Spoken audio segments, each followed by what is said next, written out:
जब एक गरीब लड़का कलेक्टर बना। लगातार 2 साल तक विजय पास नहीं हो पाया। उसके बाद भी उसके पिता ने अपना घर और ज़मीन गिरवी रखकर विजय को आईएएस की कोचिंग ज्वाइन करवाई और उसकी नौकरी भी छुड़वा दी और केवल पढ़ाई करने को कहा। विजय के पापा हमेशा उससे कहा करते, बेटा खेत और घर दोबारा आ जाएंगे पर कलेक्टर दोबारा नहीं बन सकते। आज पूरे साल पढ़ाई करने के बाद विजय का रिजल्ट आ गया जिसमें वह अच्छे नंबरों से निकल गया था। आज उसके पिता से ज़्यादा खुश कोई नहीं था। ऐसा लग रहा था जैसे विजय का सपना पूरा होने वाला है, पर भगवान को कुछ और ही मंजूर था।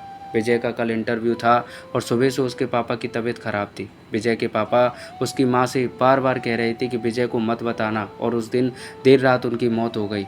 अब एक माँ जिसकी गोद में उसका पति गुजर गया और वह अपने दर्द को भुलाकर अपने बेटे की ज़िंदगी के बारे में सोच रही थी। माँ ने पड़ोसियों तक को इस बात का एहसास नहीं होने दिया कि उसका पति अब नहीं रहा। पूरी रात ऐसे रोई कि आवाज़ भी ना निकले और सुबह विजय जब इंटरव्यू देने जाने लगा तब माँ और पापा के आशीर्वाद के लिए उसने माँ को कॉल किया।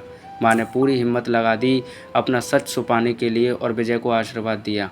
और जब विजय ने पापा से बात करने को कहा तो माँ बोली, पापा अब तुम से बात नहीं करेंगे, वह कलेक्टर से बात करेंगे। इतनी बात करके माँ ने फ़ोन रख दिया। विजय का जब इंटरव्यू हो गया तब उसे बताया गया कि उसके पिता की तबीयत ख़राब है, उसको तुरंत घर जाना है।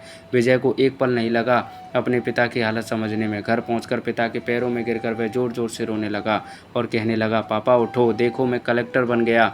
आज उसके पिता को वह खुशी मिली थी जिसका उनको वर्षों से इंतजार था, पर आज वह इस दुनिया में नहीं थे। भगवान विजय के पिता की ज़िंदगी में सुख लिखना ही भूल गए थे। पहले वह अपने पिता के कर्जे में ज़िंदगी भर मजदूरी करते रहे और फिर बेटे के सपनों में फिर घर और ज़मीन गिरवी रखनी पड़ी। वह ज़िंदगी में कर्ज लेकर आए और कर्ज लेकर चले गए।